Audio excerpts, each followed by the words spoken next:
Hello everyone, welcome back to my channel. तो friends, आज की क्लास में हम सीखेंगे हैव, हैज़ और हैड का यूज़, जिसे सीखना बहुत ज़रूरी है अगर आप इंग्लिश बोलना चाहते हो, इंग्लिश में बातचीत करना चाहते हो।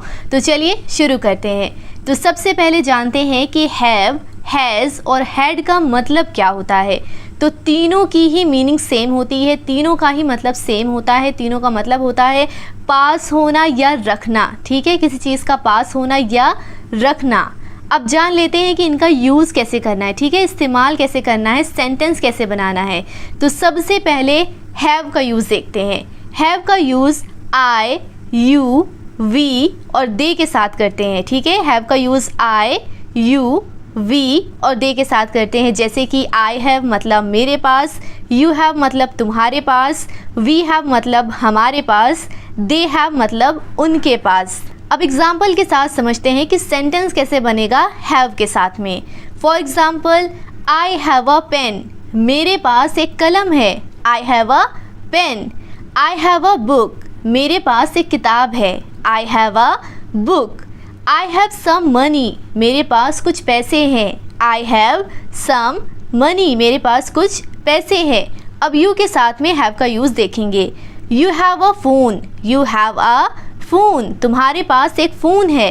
यू हैव अ कार, तुम्हारे पास एक कार है। You have a car. इसी तरह वी के साथ में भी हैव का यूज़ देखेंगे। वी हैव अ कार मतलब हमारे पास एक कार है। वी का मतलब होता है ना हम। वी हैव अ कार, हमारे पास एक कार है। दे हैव अ कार, दे का मतलब होता है उनके या वे। दे हैव अ कार मतलब उनके पास एक कार है, ठीक है। तो हमने हैव का यूज़ करना समझ लिया। अब आगे बढ़ते हैं। अब हम जानेंगे हैज़ का यूज़ किसके साथ करना है। तो हैज़ का यूज़ हम ही, शी, इट और नेम्स के साथ करते हैं। ही का मतलब वह या उसके होता है, ठीक है, और इसका यूज़ लड़कों के लिए यानी कि मेल्स के लिए करते हैं। शी का मतलब भी वह या उसका होता है, लेकिन इसे हम लड़की के लिए यानी कि फीमेल्स के लिए यूज़ करते हैं, ठीक है। दोनों बातें ध्यान रहेगी, दोनों का डिफरेंस समझ में आ गया ही और शी का।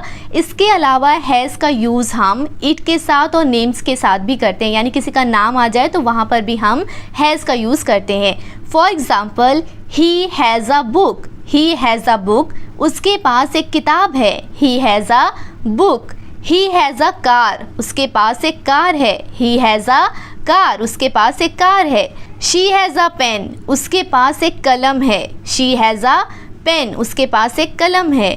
She has a watch, she has a watch, उसके पास एक घड़ी है। She has a watch.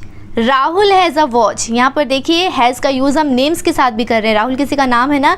Rahul has a watch, Rahul के पास एक घड़ी है, ठीक है। Rahul has a watch, Rahul के पास एक घड़ी है। इसी तरह Sita has a watch, Sita भी किसी का नाम है ना। Sita has a watch, Sita के पास एक घड़ी है, ठीक है। हैव और हैज़ का मतलब अच्छे से समझ में आ गया। हैव और हैज़ का यूज़ हमने ठीक से समझ लिया, पर यहाँ पर ध्यान रखने वाली बात ये है कि हैव और हैज़ दोनों का यूज़ हमें प्रेजेंट टेंस में करना है। मतलब जो चीज़ें प्रेजेंट में हो रही है उसके लिए करना है, उसकी बातों को बताने के लिए करना है जो प्रेजेंट में हो रही है, ठीक है। अब आगे बढ़ते हैं और हैड का यूज़ देखते हैं। हैड का मतलब भी पास रखना होता है, लेकिन इसका यूज़ हम पास्ट के लिए करते हैं, ठीक है। ध्यान रखना है, पास्ट के लिए करते हैं हैड का यूज़, जो चीज़ें पास्ट में हो चुकी है उसे बताने के लिए, ठीक है।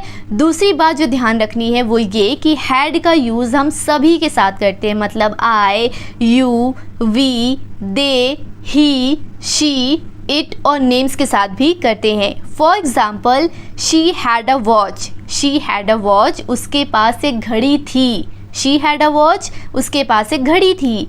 They had a car, they had a car, उनके पास एक कार थी। दे हैड अ कार, उनके पास एक कार थी। आई हैड अ कार, मेरे पास एक कार थी। आई हैड अ कार, मेरे पास एक कार थी। Rahul had a watch, Rahul had a watch, Rahul के पास एक घड़ी थी, ठीक है। तो यहाँ देखा आपने कि हैव, हैज़ और हैड का यूज़ करना कितना ईजी है, लेकिन हम लोग थोड़ी थोड़ी मिस्टेक कर देते हैं जिसकी वजह से हमारा सेंटेंस जो है वो गलत हो जाता है। तो आज आपको ये डिफरेंस समझ में आ गया होगा, क्लियर हो गया होगा अच्छे से कि हैव, हैज़ और हैड का यूज़ कैसे करना है। तो फ्रेंड्स आई होप कि आपको आज की वीडियो समझ में आई हो, आपके लिए हेल्पफुल रही हो। अगर हाँ तो इस वीडियो को लाइक करें और कमेंट करके बताएं मेरे पास एक किताब थी इससे कैसे ट्रांसलेट करेंगे इंग्लिश में। यहाँ पर मैं आपको हिंट दे रही हूँ कि हैड का यूज़ करना है। ठीक है, थैंक यू फॉर वॉचिंग।